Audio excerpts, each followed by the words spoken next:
Um, to sort of sum up dress rehearsal, it can be a very scary proposition. Not so much for the producer, despite the Madden story I just told, and how many times in life does something work out that well. I ended up with one of the most important relationships in my life out of that. I mean, we were having a good time up to that point, but anybody would go to those lengths to get you. You just kind of have to like, and he's probably, I'm going to hate to do football without him. Not just because he's a great announcer, but more importantly, he's just an amazing man. But in terms of dress rehearsal, when it would end, first of all, the single most important thing, other than do you have enough good stuff to get half a show? That's how I define producing Saturday Night Live. If you had enough good stuff, along with a good monologue, a good update, and a decent musical act, you could basically do something pretty close to a 1 hour show. And I looked at if you got enough stuff in the last half hour, fine, because basically no matter what you did, your biggest competition, the only competition Saturday Night Live ever had, was sleep. And so that last half hour, still to this day, the first half hour probably gets a rating that is a third to 40% higher, at least, than the last half hour. Where do the tune-outs happen? Is it like update or? No, they pretty much happen long. If people will stay with you through update, now that the show's established after 35 years, they'll stay with you through update. The only thing that'll get them is a musical act that's just, first of all, music's the great divider in all of television. The one thing that has not held a place at all in broadcasting is music. I don't care. The biggest single music act in the country is not appealing to even 10% of the population. So music can get you like that. That's why when you look at the late night talk shows in particular, music's always in the very last act. In fact, I'm sure that whoever has the 12:30 show, a Ferguson now or a Jimmy Fallon, hates almost every musical act that Letterman has in his last act or Conan now has in his last act, because they just know that people are there for comedy, really there for comedy. Some of the great mistakes in the history of broadcasting have been made in modern years by people who have believed too much in music. I mean, the abortive first year that Leno had before he took the reins of his own show and made it the stunning success that it became, the lady who was his manager wanted also to be a major figure in music, and she was playing music in the first half hour of the show. And I was back here in sports in my fourth year, and I was sending as many messages as I could. Stop it. He's going to be fine, but you're sending audience away. Finally, that relationship had to be broken up. But anyway, so I'd say music's the great dividing line. The other thing too is really long commercials, and usually in Saturday Night Live, the third commercial position, not always true because you can break them apart, but usually that is attached to a local break, and it could be about 4 minutes long, and I can see people bombing out on that. But really, basically, it's music or 2 or 3 sketches in a row that suck, that will drive the audience away. And believe me, I've told people this for 25 years or 30 years. If you don't like anything in the first 15 minutes of Saturday Night Live, go to sleep.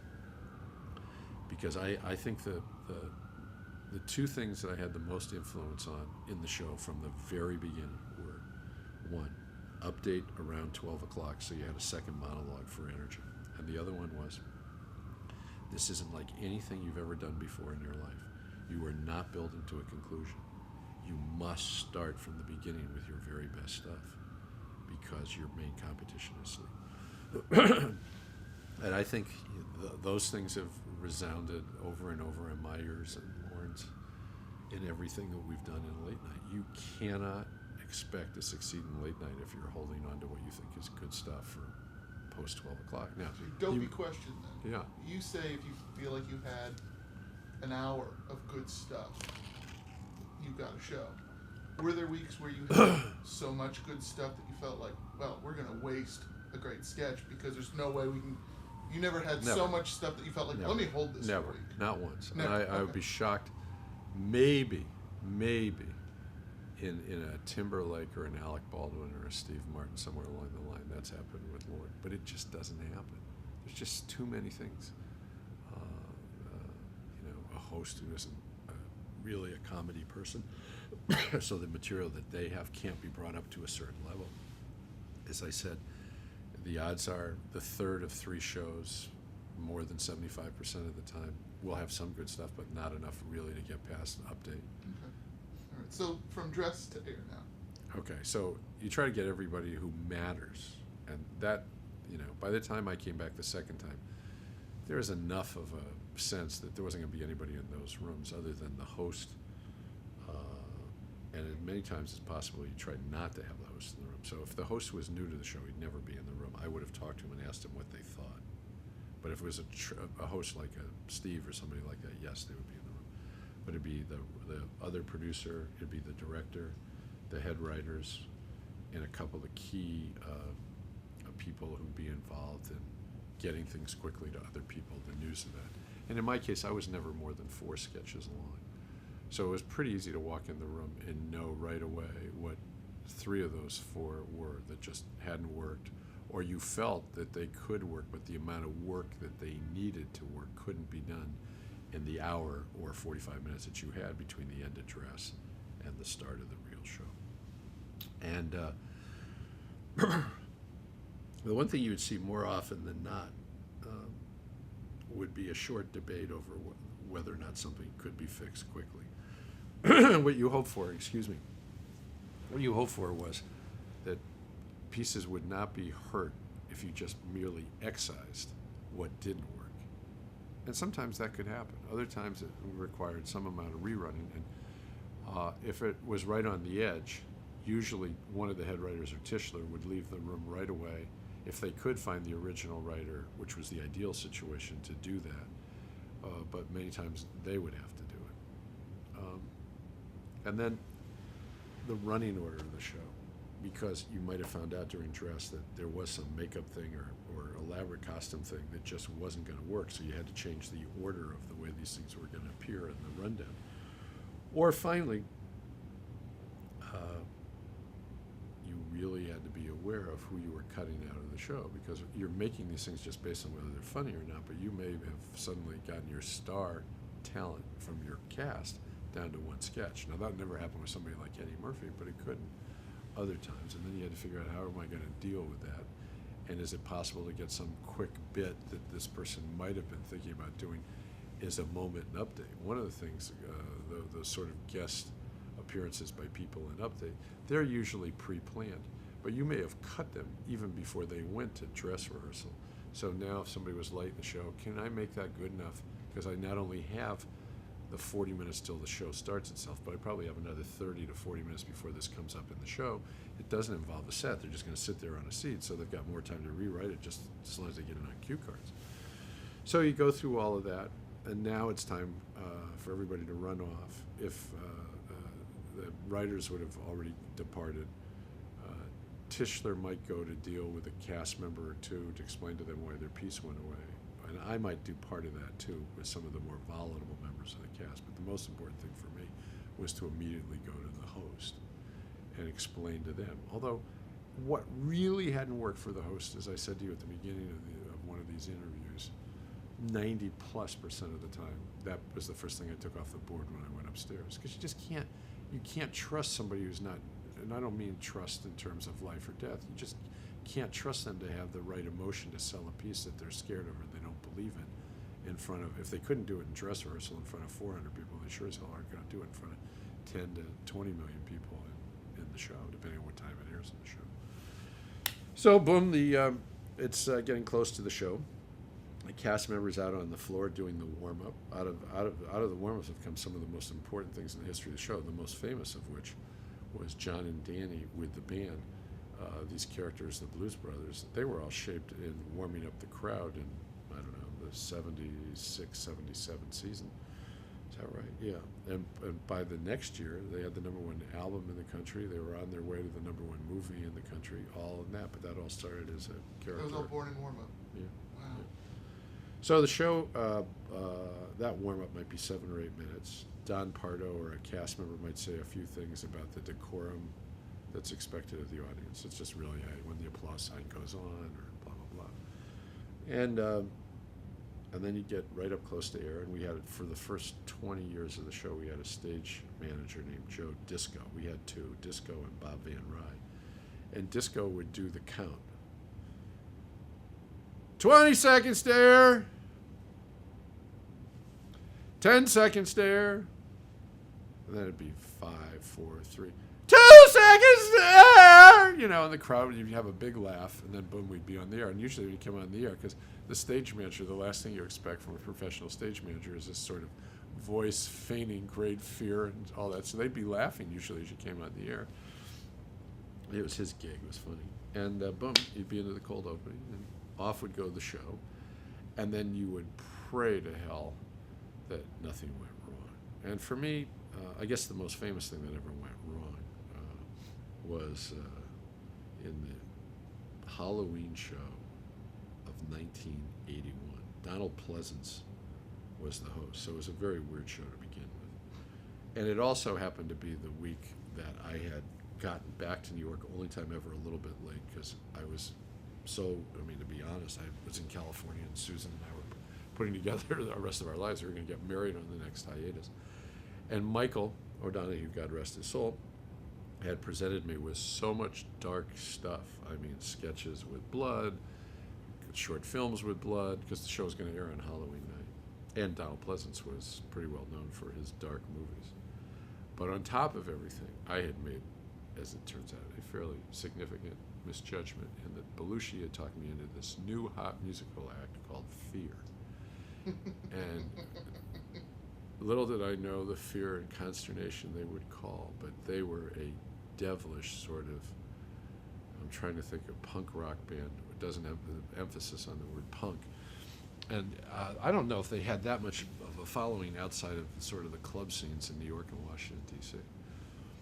But they basically got into a rave and on stage, really crazy, bouncing off of each other and into handheld cameramen. And I ultimately, luckily it was the second song, and I was halfway out on the stage floor, and I actually got to the edge of the stage, but down low enough so that the camera shooting them couldn't get it. And I tried to pull one of their fans who had jumped up and gotten into this whole thing, who had been banging into a handheld cameraman deliberately, you know, because part of their thing was called slam dancing. So, and when I realized that we had lost control, I went as quickly as I could into the control room and told them to roll a film which had aired about 3 or 4 weeks before that Eddie had done about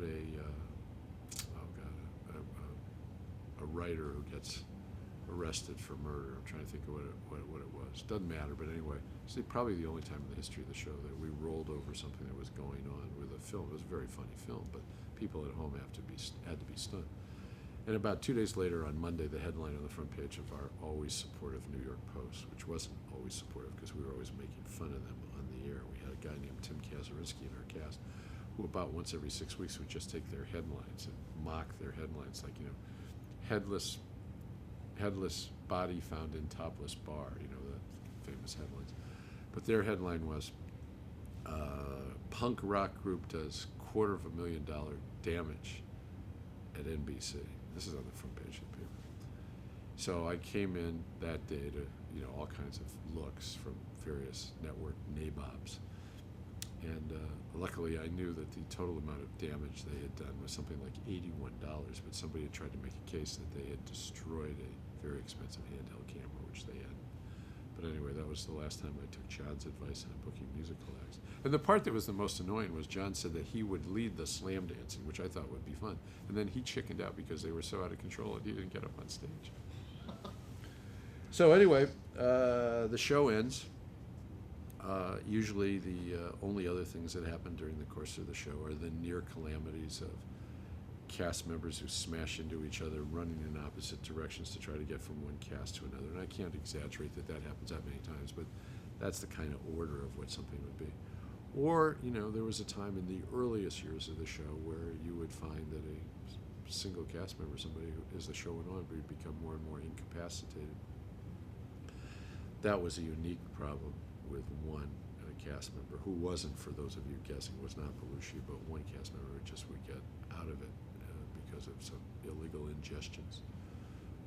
And then you didn't know whether or not you could rely on him in the back end of the show. So the show would end, and good nights would play, and then we would all spend some time with each other, sort of commiserating or enjoying our recollections of the show, and then we'd slowly probably go up to the 16th or 17th floor, actually, get our stuff, hop in cars, and go to the first of one or two parties. And then Start it rinse all and over repeat. again. Yeah. Wow. Last SNL question, because we should move into some of these other very significant areas of your career after SNL. What do you think is the great legacy of Saturday Night Live, and what makes it the great television institution that it is?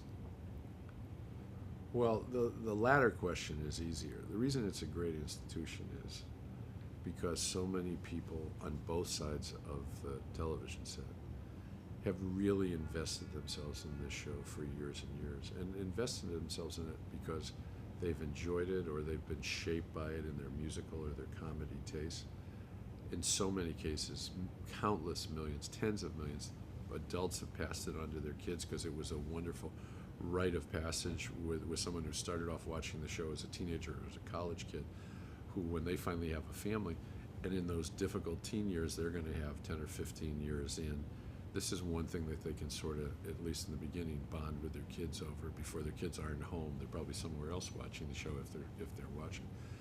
It's an investment on both sides, because the people who've done the show have always cared about it more than anything else in their lives. There's never been anybody who ever phoned it in.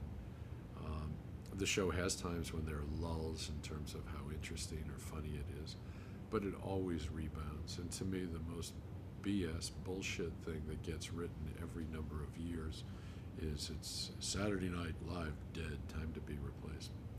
No show in the history of television has reinvented itself as many times as Saturday Night Live. When you think of the number of casts that have now been through it, the only common denominator through almost all of it, either directly for 30 out of 35 years, is Lorne. And for the 5 years I did it, for most of those years, my relationship with Lorne, even though he wasn't here doing the show, was such that it was a very strong factor in why I could succeed, because people who cared about him knew it was cool that the show was still on the air, and consequently he still really, really was friends with me, and it went on. And that doesn't happen very often in a business that's loaded with all kinds of jealousies. But that reinvention is unbelievable, and it only has happened because really hundreds and hundreds of people here in this building, the creative people in this building, have cared about it so desperately. And I think one other thing that developed a lot is that without fail, this country has a big, renewed love affair with the show every 4 years through the primary season and an election. This has become the defining place, this television show. And this is mostly due to Lorne and people like Jim Downey and Al Franken and so forth in their writing days. Al's now hopefully about to be a senator. Their ability really to measure the times and to be balanced. I mean, I'm sure most people think it's always been liberal, but they've had plenty of good laughs at conservatives. They've always risen to the occasion. And in this last election between Obama and McCain, but the primaries with Obama and Hillary and people like that, this was the defining place for culture during the election. I mean, people, they probably would have voted for Sarah Palin if she'd been Tina Fey. It's an amazing thing. I'm glad it's part of my legacy. I can't say that other than keeping it alive at a time when it was the only time it really faced death in my mind. I don't think I've had much to do with it other than being incredibly supportive of Lorne through all of that time. And he's had his tough times during that period of time. But I have such enormous regard for his creative talent, and I think we've both been there for so many of the key moments in each other's life. And when I came out of it, well into the, I don't know, 20 hours or whatever of being unconscious after the plane crash in November of 2004, the person standing by my bed, aside from some members of my family, not all of them, because some of them were, one was gone and the other was pretty badly injured, was Lorne. And he had gotten on a plane with a couple of other NBC people. I don't know how much sleep he'd had. I don't think he'd done a show because it was Thanksgiving weekend. But he called and found out when the next private plane was coming, and he must have been on that plane by 6 o'clock in the morning. And he landed in Grand Junction, Colorado, and he was there. And, later that afternoon, I always knew that if you weren't on that plane when the crash was over, that you couldn't have survived. 4 people died, only 2 of us lived. He was the one standing by me when the news came on the air that they had found Teddy's body, because about 24 hours later, he was holding my hand. So, you know, he rates pretty high in my book.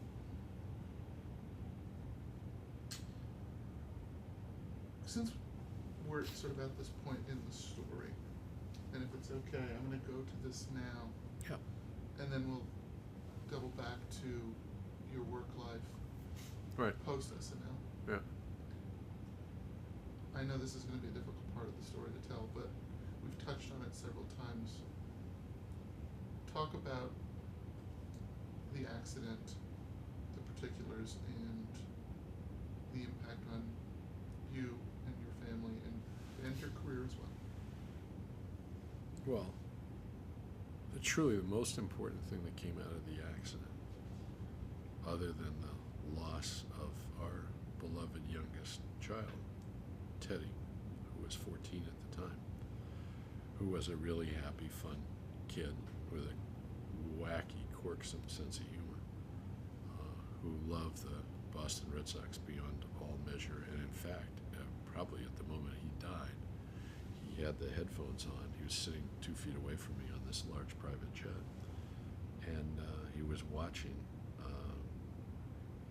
for probably the 4th time in 2 days, the DVD of the Red Sox winning their first World Series in 86 years, which had happened exactly 1 month and 1 day before this crash. And this crash happened on a takeoff after a long delay. And, you know, only in the, I don't know, last few seconds before the crash happened did you know that the crash was going to happen, but you did know. He was enjoying that, and I hope, you know, anyway, he was enjoying something he loved a lot.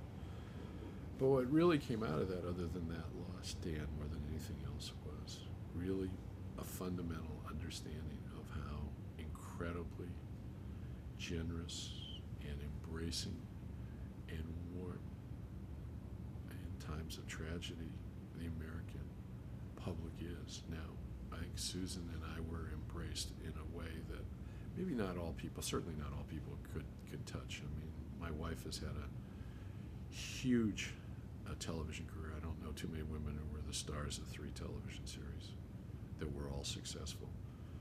She's had a magical impact on the mentally retarded in the United States. She was the first and only long-standing, now today, celebrity who was part of Mrs. Shriver's efforts with the Special Olympics. She served on their boards. So she had a following, not only as a star, but as someone in every state in the Union who had been involved in the Special Olympics, and not as some token figurehead. She was the one who was always down on the field hugging everybody. And all of her kids were brought up that way too. So when this happened, and I obviously was pretty well known, if not for the Olympics, for Saturday Night Live or pro football or Notre Dame football or whatever it was a pretty big story. And because I couldn't find Teddy for 24 hours, it was probably a bigger story. And Susan went on the air with Tim Russert, who was our great friend, and did a long interview, which was the first half hour of the Today Show, about 4 days after the crash. It was the entire first half hour. And it was really because she wanted to thank the American public for the tens of thousands of letters and cards that had already come in.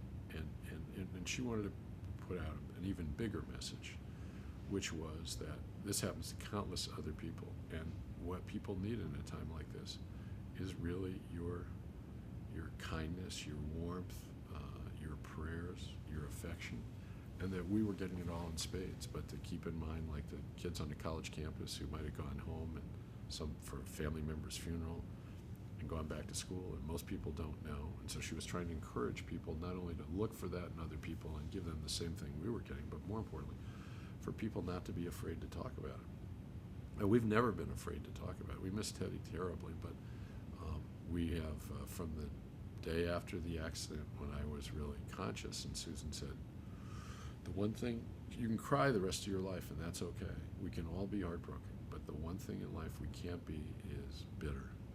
We can't be looking for who to blame. Because that's like swallowing poison and blaming the other person. And that I can say that every one of us, no matter how sad we get at times, and as time passes, your moments of sadness are just as acute, but they're not as frequent. I mean, you're not. But that and other people, we heard from so many people who had lost children, who wrote letters on how to handle it right and how to handle it wrong. I mean, these were incredible letters. As I think I alluded to in another interview with you, one of the very first ones I got was from Johnny Carson, reflecting on having lost his son, who I knew. He had worked for me. Not at the time he died, but he had worked for me. And the letters were incredibly intimate. And then other friends like Tom Werner, who's he and Marcy Carsey, among other things, and their credits were shows like Cosby and Roseanne and Different Strokes and so many others. He's been my friend for 35 years, and he's one of the two principal owners of the Red Sox. Has been since, I think, 2001 or 2002. And he and John Henry have been responsible for their revival. And my family has always been passionate about two teams. Our home in Connecticut is exactly halfway between Boston and New York, and so some are Yankee fans and some are Red Sox fans. And Teddy and Susan were wild Red Sox fans, as was my daughter, Sunshine. And so within days of the crash, Tom had organized these plans to build Teddy Ebersol's Red Sox fields on this glorious 6 acres of land on the Charles River, arguably the 6 most beautiful acres of land in all of the city of Boston, and raised all this money to build them. And they're just for young kids. I guess adults can play on them at night if they have a permit after the kids have gone home. But they're meticulously kept. Drainage system the same as you would find in Fenway or Yankee Stadium. And time again, there are things like that. There are dorms at schools called Teddy House that have been built with friends and various organizations I've been in business with through the years who did it in his memory. There are homes for the mentally retarded where money's been raised by countless groups. Again, I've been in business with our friends or people we don't know in Teddy's name. You couldn't have a more generous support system than we've had from friends and strangers, countless. So for us to be negative in any way, shape, or form about what goes on in this country would be really, really silly, because we saw it. I mean, presidents of the United States, I think Hillary Clinton called Susan once a week, every day after the accident. I mean, it was pretty unbelievable. But the part that mattered the most were the parents of people we didn't even know, lost children, who wrote these letters about how they handled it or didn't handle it. It stands out the most. My wife used to come up. I lived in bed for 11 weeks after the crash. She used to come upstairs at night. I had it. They moved everything out of our master bedroom in Connecticut because I didn't want to stay in a hospital after the first 10 days. But I had to live there. I couldn't go up or down the stairs unless they brought in 4 men with a hospital bed to get me out of the house and all that. So I didn't leave the bed more than 3 or 4 times. But when she'd come up after dinner, I would have these letters spread out in front of me on the bed. And I would call these people up who I didn't even know because I was just so blown away by their stuff. And the one thing I would say to anybody watching this who didn't come to hear about this, and I can understand why you wouldn't want to hear about it, the the one thing I will say is that this happens to so many more people than you think until it happens to you. I mean, almost all families are touched by a death that's out of order, whether it's a child lost to illness or like tens of thousands of kids are lost every year in drunk driving accidents or sadly in wars that shouldn't be fought in the first place. This is not unique, and I don't claim that it was. I think that our circumstances were unique because it could be a learning experience for other people between what Susan did with Tim on the Today Show, because he came all the way out to Grand Junction to do that interview.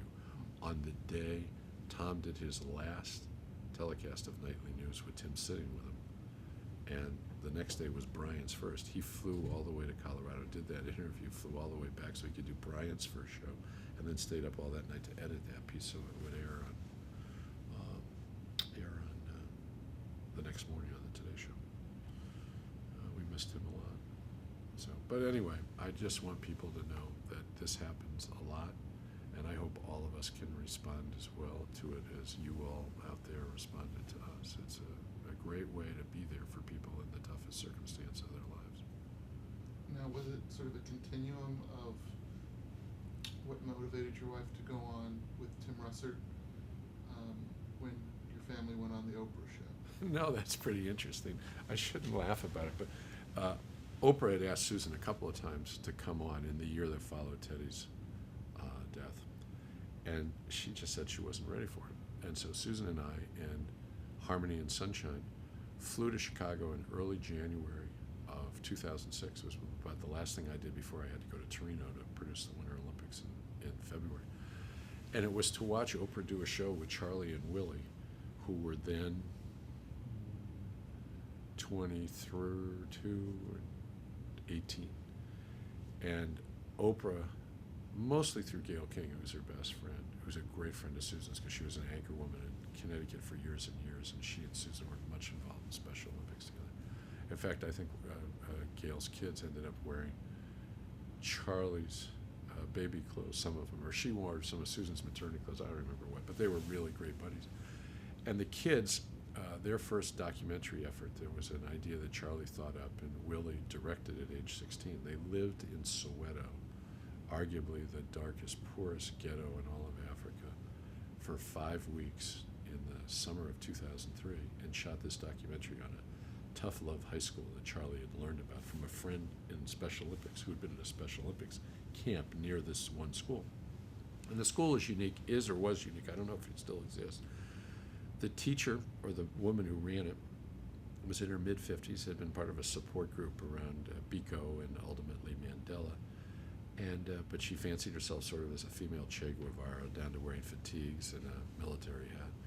All the girls in the school were rape / many of them HIV victims, and all of the boys or young men in the school were principally felons who were given the option of prison or going to the school. And they shot a documentary about this incredible place. Oh, by the way, there were no teachers in the school. The kids taught each other. And they lived with these kids for 5 weeks. And it took more than a year and a half to get it edited. And at some point, because they were, after all, despite their very enlightened upbringing, they were white kids living in rural Connecticut. And we really wanted a sense. And so Gayle was really the first outsider to be watching the show, even when it had crappy audio tracks and all that. She would watch various versions. At some point in time, she told Oprah about it. And when the boys finally had a finished product of it, they gave Oprah a copy, and she actually watched it on her plane with Gayle flying to South Africa for one of the last meetings before she committed to build her own school there. She was already going to, but this was and she was so moved by it, she said, let's do a show about it. And it so happened that show was scheduled for early January of 2006, which was about 14 months after the accident. And literally 15 minutes before the boys were about to tape, Oprah sent in one of her senior producers who said, Susan, Dick, Oprah wants to know, would you just do a little bit about Teddy? We know how strongly your feelings are about the American public and all of that. And I looked at Susan and said, it's up to you, sweetheart. It's really up to you, because you're the one they really wanted in the first place. And she decided to do it. So we went out, and she and I sat with Willie and Charlie and what turned out to be 2 shows, because I don't think Oprah asked 6 questions in that show, but there was so much that Susan and Willie, the youngest, that Charlie had to say, and I had to say, that we filled up more than enough of a show. And so Oprah said at one point, okay, Susan, let's get you a different top or something like that. And she kind of looked at it, she said, well, I'm still going to do the show with the boys. So Susan and I went and sat in the audience, and she did a whole show with Charlie and Willie on their show, which was then, I'm trying to remember if it had, I think it had, by then it was on HBO, and it aired on HBO, still does from time to time. It's called Itu Tang, which in Swahili means never stop learning. So that's how it turned out that we did Oprah. But Oprah was somebody that Susan had known for years and years, because Oprah's roommate in Baltimore, as the lady doing the local Westinghouse PM show, was Maria Shriver. And Maria Shriver and Susan, I think probably Susan was one of Maria's first heroes, because Susan's, 15 years older at least than Maria. And she was this big star who was becoming such a part of the Special Olympics, which matters so much to that family, obviously. And I would say Maria's one of Susan's heroes now, so it's worked out well. Last summer, Susan got her star on the Hollywood Walk of Fame, and the presenter of that whole thing was Maria. So it was pretty sweet. Well, thank you for that. Let's go back now in time. You leave Saturday Night Live. Mm-hmm. What's next? Well, I leave Saturday Night Live, as I think I said to you in the beginning of our interview sessions. I leave for one reason alone. Susan and I had a deal. One of us would be a principal parent. And we now have 3 kids, 2 that I've inherited and then have been helping to raise for almost 4 years, and a little boy who's about 2.5. And we don't want to live in the city or the immediate suburbs. We're living up in rural Connecticut. So one of us had to be at home, and Kate Nally was a certifiable hit after a year. And so I moved home, and I basically was home all but 2 or 3 days a month. At that point, I had Friday Night Videos, which was pretty much a formulaic music video show, but the first video show on television, and probably the first video show that most Americans saw, because when MTV, which I clearly ripped off, and I actually got sued by 2 people who claimed I'd ripped them off, and my defense was that I'd ripped off MTV. and I won. One of my dearest friends is Bob Pittman, who had started MTV, and he knew exactly that. And there wasn't anything to rip off. I was just running music videos. When I produced Midnight Special in the late 70s and early 80s, I would say I probably aired 1 or 2 music videos a week in those shows. It was just, okay, now we have a whole show of music videos. It's hardly a creative invention like Saturday Night Live. To develop a whole network that way, which Bob did, yeah, absolutely. But, I mean, we by then, it's a little early, but Bob and I ended up with other folks buying radio stations and all that in our private lives. We were all great pals. So anyway, Friday Night Videos was easy. And basically, I would just listen to the stuff, give the producers a playlist. They would record the interstitial material, and the show would air. It wasn't that way in the beginning. I mean, I set the style for it. In fact, the graphic look of Friday Night Videos, I think in 1984, beat out all the primetime shows and everything for best graphic look, and won an Emmy for that. But what was your role then here at NBC? None, because I was no longer. Yeah, but by the way, when I was doing Saturday Night Live from '81 to '85, I was a producer for hire. I was not an NBC employee. Out of that came, as I said earlier, Friday Night Videos, and so that was already on the air from some point in '83 on, and doing it incredibly well for both NBC and for us Friday nights. Initially for a couple of years at 12:30, because Letterman was only a Monday through Thursday show, and then he decided he wanted to work Fridays, so then we moved back to 1:30. So it was Carson, Letterman, and us. And then I guess, well, again, by May of '85, I had started Saturday Night's Main Event, which became basically one Saturday night every month in the Saturday Night Live time period, which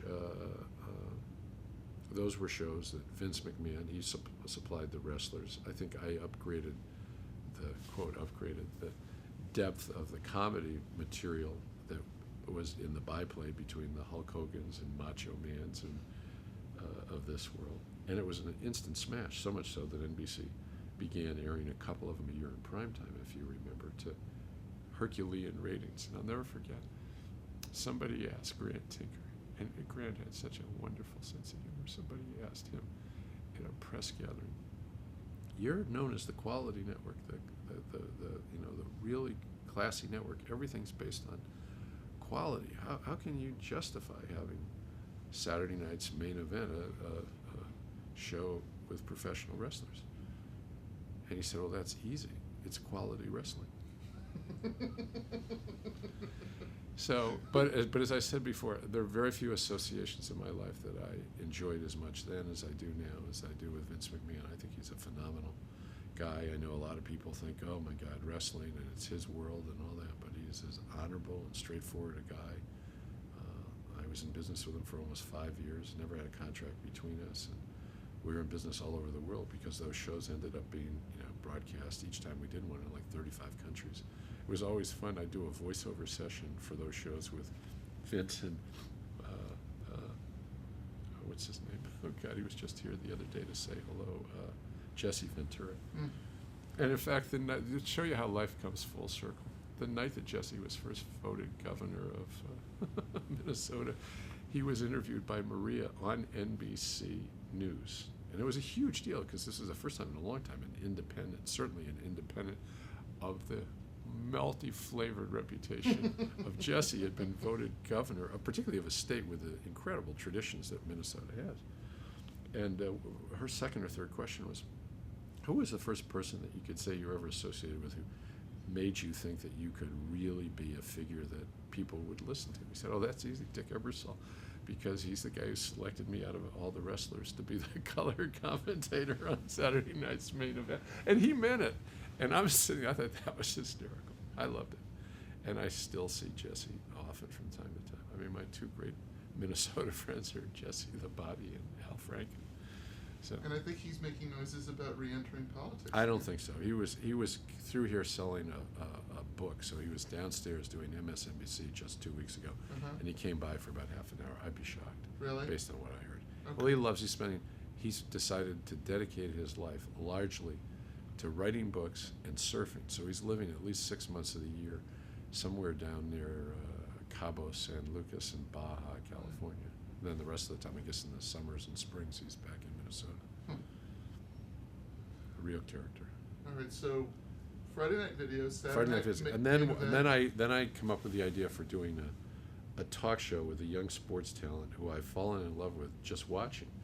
And ultimately, I've actually had him host one Friday night videos, and I'm even more convinced he's so much more than a sports talent. His name is Bob Costas. So I sell NBC on the idea of doing a show that I called Last Call. And the idea of the show was it would air every night after Carson and Letterman. It would be a half hour long, and I would put Bob together as sort of the moderator. And he would have 4 people, and the show couldn't be taped until at least 11 o'clock at night. So you would get a flavor for everything that went on in America that day, and including television. So at least one person involved with the show would have had to have watched like Dallas or something like that, so you could get into the flavor even of that most recent popular culture. And NBC jumped at the idea, bought it, and just as they were about to announce it publicly, they found out that their O&Os had made a deal for a show and not told the hierarchy of the company, and they had to run the show in that time period. So that idea went by the boards, and Bob then moved to St. Louis. So a year later, when they came back and said, can you do this show? I said, no, because it has to be done same night. He doesn't live here anymore. And they said, well, you love him so much, come up with another idea. And I had always been a fan as a kid of a show called Biography with Mike Wallace. I love the idea of probing people's minds. Now, that show is heavily voiceover footage and stuff like that. But I had a sense that if you could have a talk show that didn't do anything in terms of promoting anybody's book or movie or whatever, and you could really, because the show would air at never before 1:30 at night, you could really have a relaxed conversation. I actually designed, that's the only time I really feel, I mean, I had a designer, but I knew exactly what I wanted for a set. Really, really old, big, comfortable chairs and couches and something that looked very retro. You know, Bob couldn't wait for when I finally sold my share of the show, and I came to take the job I have now running sports, he couldn't wait to have the chair moved out because he hated sitting in it. But Really? yeah. But the reason I came up with that idea is I knew I could tape at least 4 of those half-hour shows in one setting on a Monday. So I said, yeah, I think I can do that. And I didn't call Bob, I called his wife. And I'm big on calling wives. And I said, his wife at the time, I said, Randy, if I could develop a show for Bob along the lines of the one before, but it's not exactly that show because this one can really be taped, it would mean he'd have to stay in New York after he worked in the studios on Sunday doing sports, probably until early evening on Monday, but he could make the last plane out of here to St. Louis on Monday nights. How would you feel? She went, oh my God, that'd be the greatest thing in the world. All he's talked about for the last year plus is having lost that opportunity, and now we're living here, blah, blah. So once I knew she said yes, I called Bob. I forget where he was, and he jumped at it. And so we started taping in the late spring of '88, and the shows went on the air in late July of '88. It was called Later, which was my original title. It followed The Tonight Show and Late Night, so I just merely thought Later would be the appropriate title. Now, was this the first time that as a television personality he ventured outside the area of sports? Oh, totally. Absolutely. Because Yeah, I totally. find that Totally. amazing. It was one of my favorite conversation shows on Right. television. I didn't think it was an interview show, it was a conversation show. And some of the best programs he did were way far Well, I'll give you a outside great example. the world of sports. Because from the mid-'90s on, I've had a home on Martha's Vineyard, and it's right across the water on a bay from Walter Cronkite. And through Walter and another friend, I got to know Mike Wallace. And Mike Wallace did a show early on in '88. I mean, might have been the summer of '88. And he was the first taping that day. And we did everything, though, to try to make the atmosphere in there as if it was 1:30 in the morning. And somewhere about 10 questions in or something like that, bringing out things about Mike's life, Bob said, I've read, about from time to time in various articles about you, about the bouts you've had with depression in your life. And there was a slight pause, and Mike started to talk and talk and talk and talk. And that was the first time I ever realized I was taping not to Showtime anyway, but I would tape like a half hour and then cut it down to 23 minutes of talk and mix it in with the commercials. That's how I would do the show. But he went on so long, and Bob's looking at me. He's loving the interview, but he's looking at me when Mike's talking from a different angle, saying, can I go on? And I say yes. And finally somebody says tape change or something like that, words I've heard in this interview. And I got up and I said to Mike, there's enough stuff here for a little bit more than 2 shows, but I think there's a lot more to be said. He said, there is. And by the time we got done, we got 4 shows, and that show aired Monday through Thursday, because Friday Night Videos aired on Friday.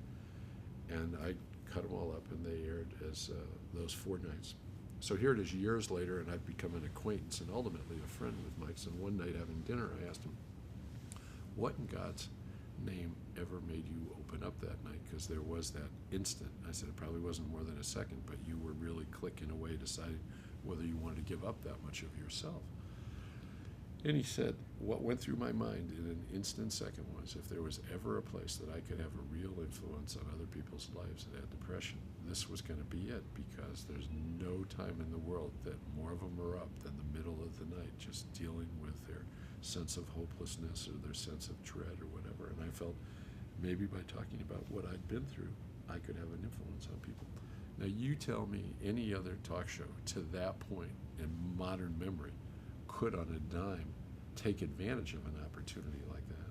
First of all, Bob was fearless, even of me, because there were certain things I didn't even want to be talked about, not with Mike Wallace, but he just would plow ahead. And he knew that the shows were all going to be edited by me, so if he got what he wanted, it would be great. And if he didn't, he was charming enough that he usually didn't put the guest off in any way that he had dared probe in an area like that. Anyway, it was a joyous time, and unfortunately, or fortunately, I don't think I'd done that show barely a year when in late March of '89, Brandon, who was still then the head of all entertainment, ventured a conversation with me that went the following way, because I had not been an actual employee of NBC in a little over 10 years at that point, even though all the shows I'd done had been produced for them.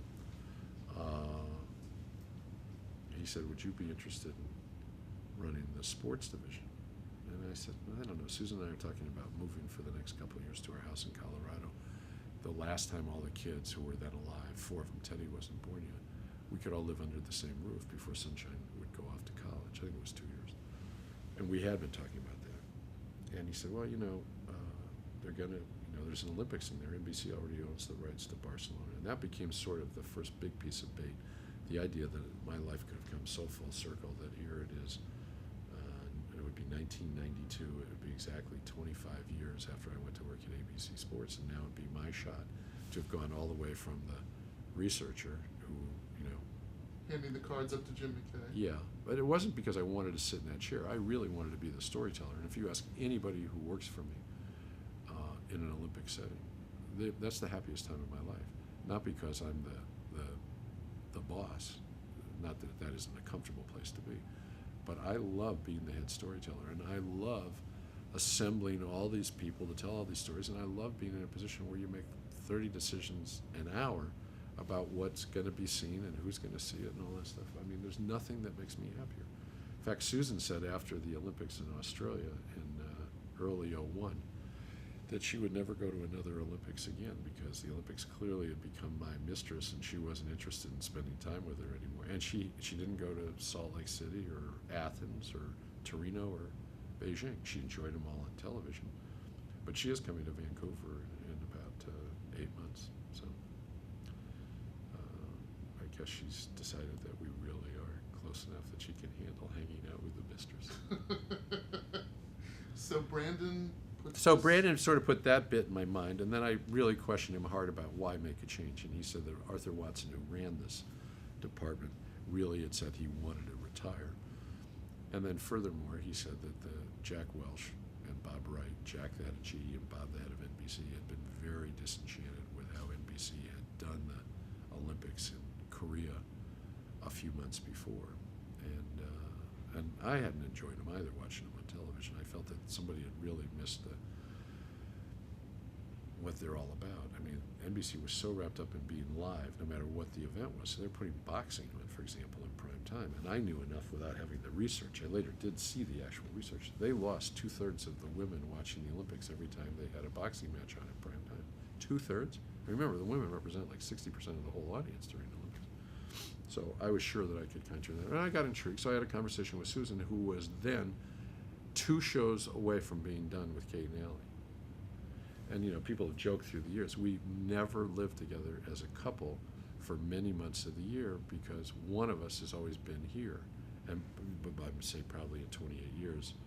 She's been here 4 years without me, and I've been here 24 years without her. That's kind of changed in the last year and a half. She's in New York a lot more often than she was before. So, but anyway, they accused me of jumping at a job because I didn't want to be home.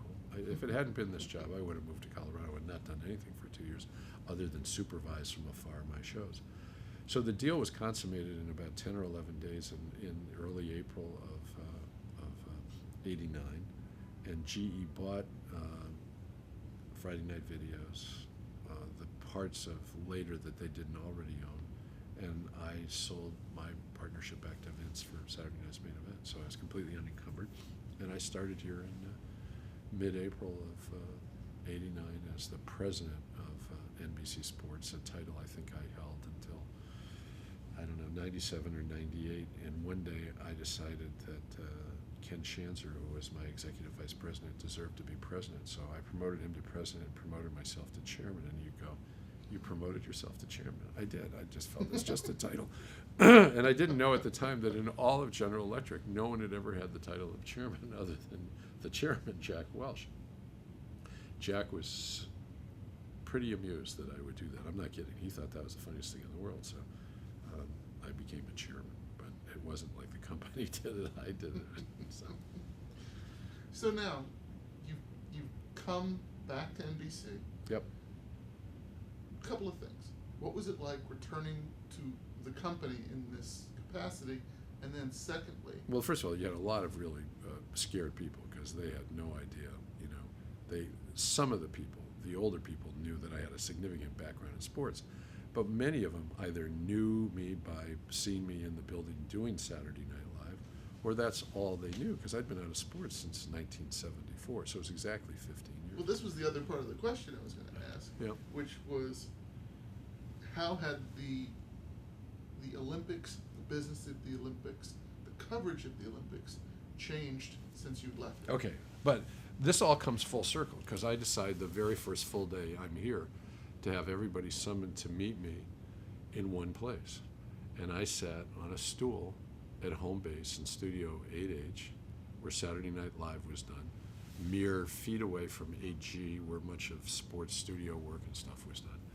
And it was a midweek day, it was probably a Wednesday, and they all came down.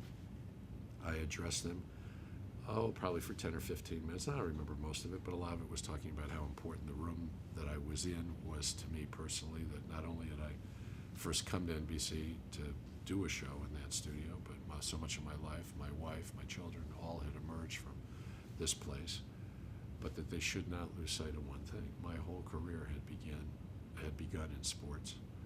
My passion in sports had never gone away. The first part of the newspaper I always turned to was sports. And I was very, very much aware of what all of them did and who did what.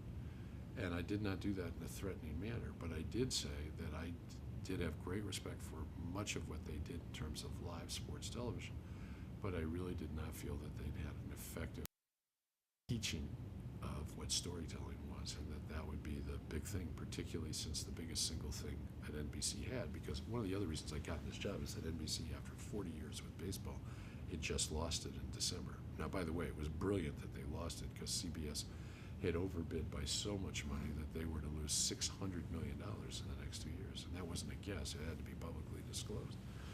So I made it clear in the room that there would be change, but that the vast majority of change, at least initially, was going to be bringing people in who would really teach them how to shape shows, because in Olympics, particularly from Europe, most of it was going to be post-produced. So that was the opportunity really to enrich it with more profiles and stuff like that. And they had tried to do the vast majority of Korea live without putting so much of the stuff in context. So it started off that way, and I made a point, I still do it today. My management style is largely based, at least in terms of the people that work here. And now we're split in two places, because I'd say about a quarter of the people that work for me are based at an Olympic facility up in Stamford, Connecticut, which enabled us to get rid of a floor in this very expensive building several years ago. But the ones who are here, they see me every day, because at least twice a day I walk out of my office, sometimes as many as 3, and I make a full circle of this office, not the main hallways, but back in the little hallways. Everybody sees me if they have anything they want to say or grab me. And I would say in the vast majority of offices, there isn't a time over the course of 2 or 3 days that I don't stick my head in their door and look to engage them in what's going on. So that was me from the very beginning. So other than the fact that I think they were shocked, because it was the first time that NBC Sports had, Don Ohlmeyer had been the executive producer, and he had run a lot of the production operation. He'd been gone about 4 years at this point, but he'd run it much the same way that I would run it. But the head guy had never been the boss, had never been somebody with an extensive production background. And in sports, I did have an extensive production background. So I was going to be a part of everything, and they'd find out that I knew enough. My big footing would be done usually in quiet rooms, and if I was unhappy with how a live show was going, I would never call the truck. I would call the broadcast center in New York and tell an AD who worked for me in the shortest terms possible what I wanted the AD in the truck on the road to be told. And the ADs knew, wait for a lull. Don't have this thing in a truck where Ebersol says do this now, because that'll throw a whole truck in it. But to try to get it in. So I would say that there wasn't a cataclysmic thing here. I made some shifts. I mean, I moved out the then executive producer to bring in the person who was going to teach and so on. But that executive producer and I worked it all out, and 10 years later I brought him back as a major consultant to us on various things, because he had a lot of strengths in areas that we could use.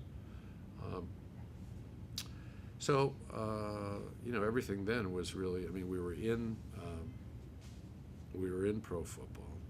We were very light in the winter and the spring, and I worked very hard. And within about 6 months, I'd made a deal to take the NBA, which had been on CBS for, I guess, about 15 years, and brought it over here. And for 12 years, that probably, other than the Olympics, was our most important autograph. The NBA on NBC. People still boogaloo whenever they think they hear that music. Why Should we don't we do stop? tape break? Yeah, let's do it quickly because I've got Yeah, about. yeah, Kate